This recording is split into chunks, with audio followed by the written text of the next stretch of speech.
Arbitrary and discriminatory. That's how Walmart describes a Washington, D.C. bill that requires certain retailers to pay a living wage in the city. The bill targets companies with $1 billion in annual revenues, footprints of 75,000 square feet or more, and employees who make $50,000 or less per year. Joining me now is one of the original co-sponsors of that bill. He is at-large D.C. City Councilmember Vincent Orange. Good morning, Mr. Orange. Good morning. Good morning. So just take us back. I mean, you came up with this idea for a living wage in Washington, D.C., knowing that Walmart would probably have a problem with this. Why is this so important to you? Well, it's extremely important. We want large retailers to come into the District of Columbia where our citizens can prosper with them, such as Costco. Costco has been in Washington, D.C. for less than 6 months. Their average wage is $21 per hour. 84% of their employees are D.C. residents. They are good corporate residents in the District of Columbia. In fact, their CEO supports our living wage bill and has called on the president to increase the minimum wage. Those are the type of entities that we want in the District of Columbia. The District of Columbia offers a larger, more concentrated consumer base with disposable income. And that's the reason why other retailers are knocking on our doors and would like to come in. But we cannot have them pay poverty wages and have the taxpayers of the District of Columbia pick up social costs. Walmart knocked on your door, and now it's going to take a hike if this bill becomes law. So what you'd like Walmart to do, the minimum wage in Washington, D.C. is $8 per hour or so, right? That is correct, $8.25 per hour. Okay, $8.25 per hour. And you want Walmart to pay its employees $12.50 per hour. Well, the law says $12.50 per hour less benefits. We want to make sure that our residents in the District of Columbia have a living wage, which is about $26,000 per year. Two people with a living wage can purchase a home in the nation's capital. At $8.25 per hour, that's only $17,000 on an annual basis. Two people living together making the minimum wage cannot even purchase a home in the District of Columbia.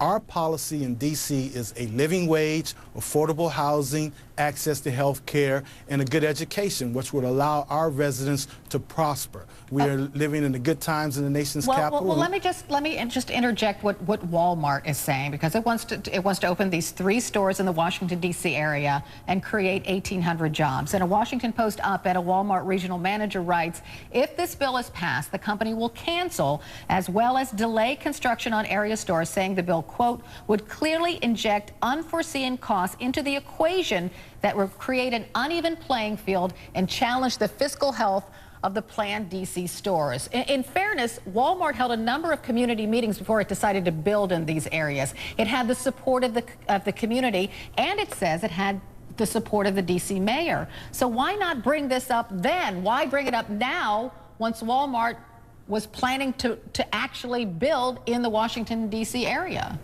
Well, Carol, I have to correct the record. In 2006, we established a law for the living wage. Any entity doing business in the District of Columbia that receives government assistance has to pay a living wage. So this is not a new argument. And now today we're saying if you're a large retailer and you gross in excess of $1 billion, then you must pay a living wage minus benefits. Now, if you calculate that your benefits amounts to like $2, then you can pay a living wage of $10.50 plus benefits. It's well documented that Walmart basically provides the minimum wage and forces governments to pick up the social costs being access to health care, public housing assistance, food stamps, Medicaid, things of that nature. So in the long run, Walmart doesn't pay off for the citizens of the District of Columbia. And that's the reason why we're having this discussion. You understand the position the mayor is in. He's got to choose between 1,800 jobs or nothing. Well, I think what the mayor has to be cognizant of the fact that he needs to look at the whole picture.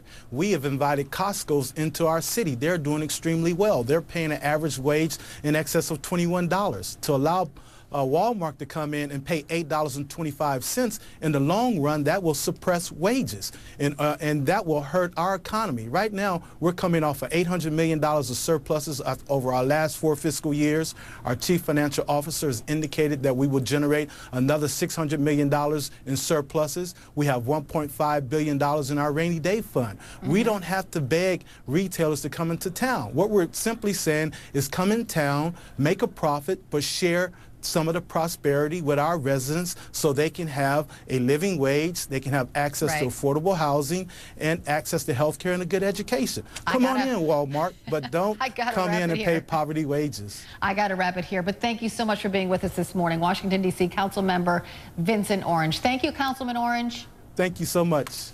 It's a moment Phil Mickelson will